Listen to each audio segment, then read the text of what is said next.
Welcome to this week's episode of the Alberta Roundup. I'm your host, Isaac Lamoureux, and you might be thinking that I'm wearing this suit because of some of the heat I faced for wearing a Christmas sweater on my Christmas episode. But no, I decided to dress up today because in this episode, I'll be joined by Alberta's Minister of Energy and Minerals, Brian Jean, for a look into the province's, country's, and even the world's energy future, with Conservative leader Pierre Poilievre and President-elect Donald Trump leading their countries with a more pro-energy approach in 2025. In this episode, we'll explore Minister Jean's outlook on the growing international demand for Alberta's energy and what 2025 could bring for the industry by collaborating more closely with a pro-energy federal government. We'll also discuss Alberta's push to make the federal emissions targets more realistic, Jean's take on balancing environmental goals with affordability, and his views on addressing the small but loud climate activist voices. Minister Jean shares insights into Alberta's economic advantages, from high-paying energy jobs to the growing opportunities in minerals like lithium, titanium, and helium. He also provides commentary on the state of Alberta's opposition, the NDP's lack of leadership, and how Alberta can strengthen collaboration with the United States on cross-border issues like illegal trade and energy exports. Let's hop right into that interview now. So yeah, with the likely election of Pierre Poilievre and the incoming Trump administration, and of course assuming the trade impasses will be dealt with, will the demand for Canadian energy in 2025 be higher than ever? Well, I think so. We're certainly at record levels now. The world is at record levels. Um, we believe that with more egress and more opportunity, we will have more customers for our product. We have an endless supply of people that want to buy our product, including, you know, other countries such as India or Korea or Japan. They're all looking for opportunities to buy our energy, and I think with the future, it looks very bright indeed. And then looking ahead into 2025, I'm just curious, what are your top priorities?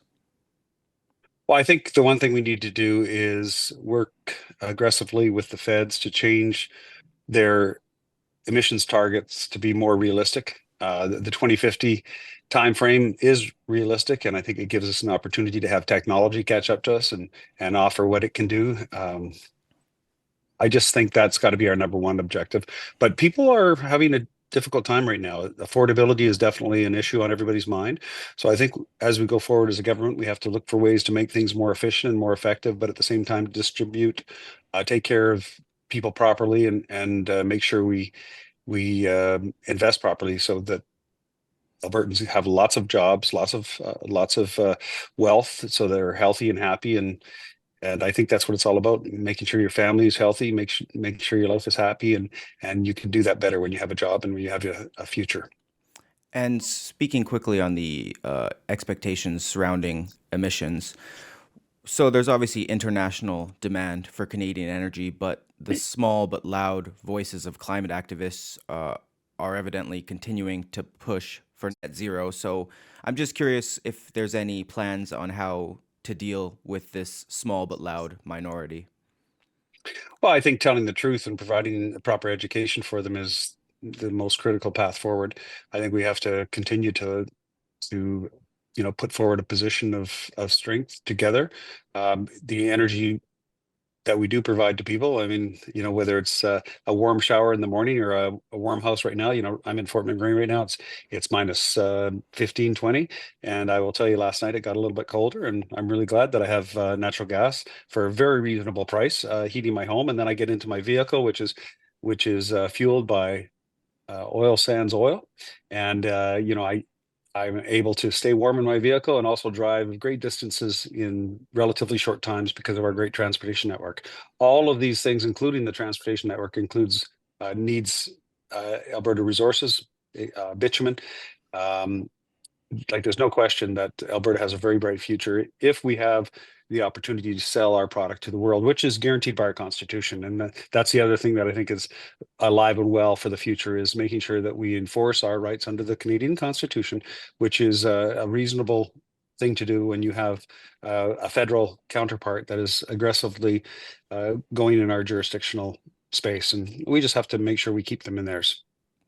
And then just speaking quickly on the opposition in Alberta. I'm curious to get your thoughts on where you think the NDP and Naheed Nenshi stand on the development of Canadian energy. Well, it's interesting you ask what my stand is on Nenshi. I would like to know where he's standing because I'm not sure where he is right now. I've looked for him in the house. I've seen him a couple times hiding behind some poles there, but no show Nenshi is not around. He had a chance to run in the Lethbridge by-election, didn't take it. I'm kind of surprised. Now we have another MLA, an NDP MLA from Lethbridge, so he obviously could have won that seat. Why is he refusing to come to work every day? That's what I'm kind of wondering. And I think as somebody that has a record from Calgary, it might be the reason why is because the record is one of high taxes and not listening to the people. So, am I concerned about the opposition? Well, they have a job to do, just like I have a job to do. But right now, they're leaderless in my mind, and their job should be to focus on getting a good leader, so they're good, effective opposition, and they're not right now.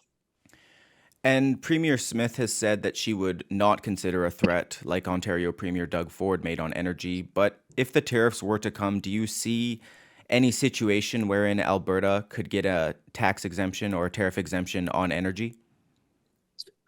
Well, I think we should look at this as more of an opportunity, and I think Premier Smith is. We've got an opportunity right now to work with the U.S. administration to get rid of fentanyl cross-border illegal activities and trade of humans, and just you know all those things like guns and other things that go back and forth across the border, those are real, and we need to stop them. And we have an opportunity with the U.S. president right now to stop them.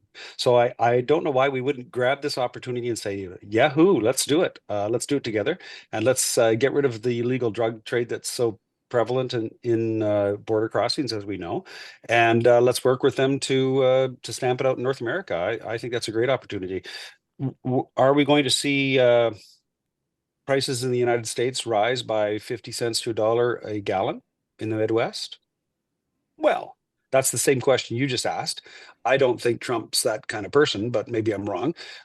Does he want to drive the people that voted for him to have, more expensive gasoline as a result of a tariff that he put in by 50 cents or $1? I don't think he's that person. I think he's trying to drive a deal. He's a businessman, and he's saying, "Listen, you guys are gong show up north, just not as bad as down south. I mean, the drug trade down there is a lot worse. The human trafficking is a lot worse. The gun trade is probably a lot worse. I don't know." But what we do know is that we've got a great opportunity to work with the U.S. administration to make sure our oil and gas flow through, make sure we work with them to clean up some things. Donald Trump is negotiating. This is a deal for him, and he's saying, like, I don't like how our borders are.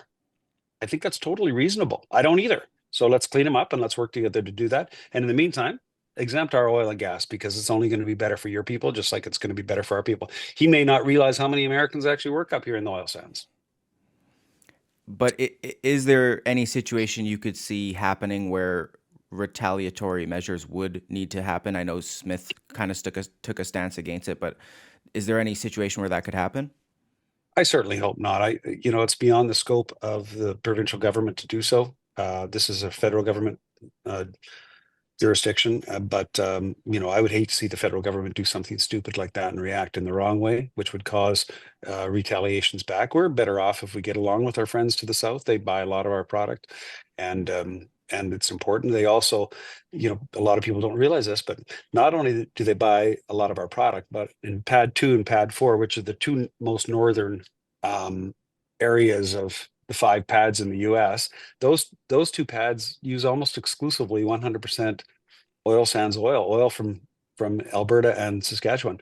Um, I think they'd be pretty silly to um, tr increase those prices, and you might say, well, they can just get it in from the south. Then, well, they can't.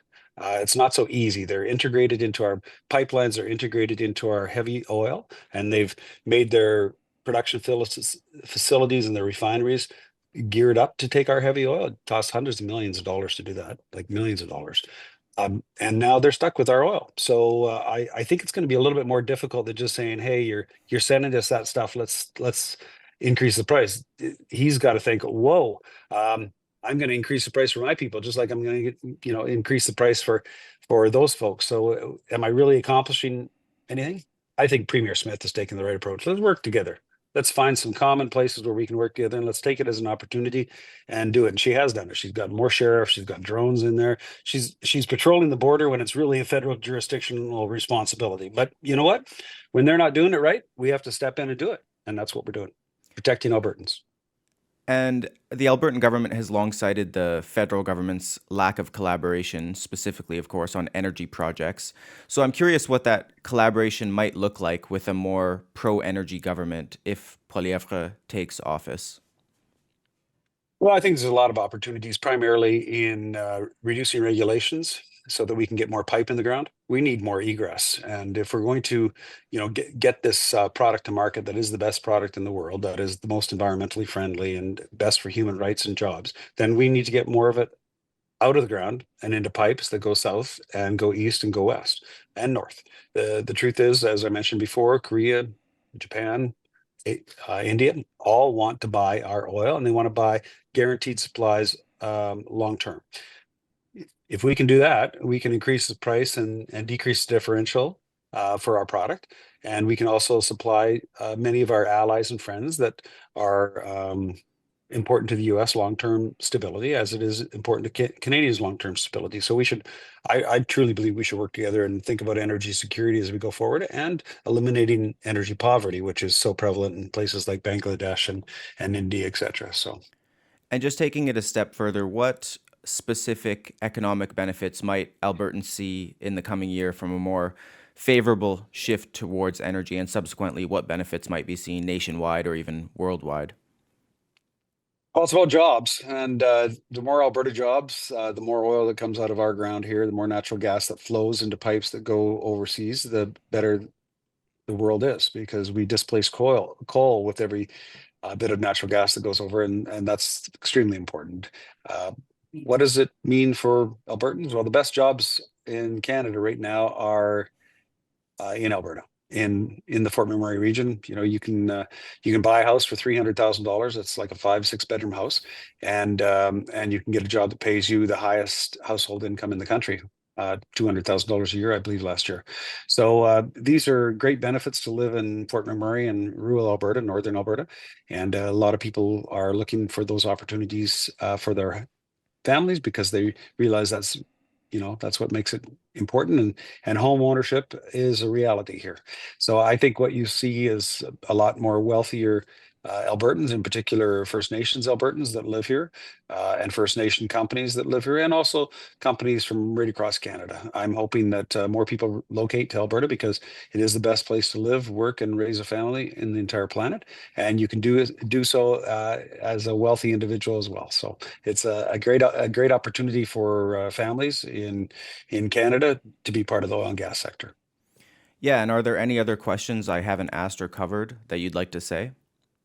No, I just would like to say how much I appreciate being the Minister of Energy and Minerals for Alberta. It's $183 billion industry last year just in oil and gas, and now we have minerals coming along like lithium and helium and vanadium and titanium, and so many different opportunities out of the tailings ponds in northern Alberta. We could supply titanium in the world's to the world, about 15 to 20% of the world's needs on a yearly basis for about 40 or 50 years, just out of the oil sands. There's some really, really cool stories that are happening right now, including lithium. As you know, the lithium brine solution, the second or third time we've used a lot of wells in southern and central Alberta. This is the Alberta story, is how do we continue to be productive, continue to make sure that the people of Alberta get the benefit of these resources, which they own. So appreciate being here. I want to thank the Premier. She's she's so tied in with the energy file. It's great to see, because Albertans really have a champion in our Premier for them and for their jobs and their quality of life. So proud to be part of that government. Thanks a lot, Mr. Jean. I really appreciate you taking the time with me today. My pleasure. Right on. Have a Enjoy. good day. Take care. Thanks. Thank you. Bye. You too. Bye-bye. Let me know in the comments what you thought of Minister Jean's interview and whether there was anything surprising or noteworthy in your opinion. That wraps up our special episode today. Once again, my name's Isaac Lamoureux, your host of the Alberta Roundup. I hope you all had a Merry Christmas and a Happy New Year's. Have a great weekend. Thank you and God bless. May Alberta prosper, strong and free.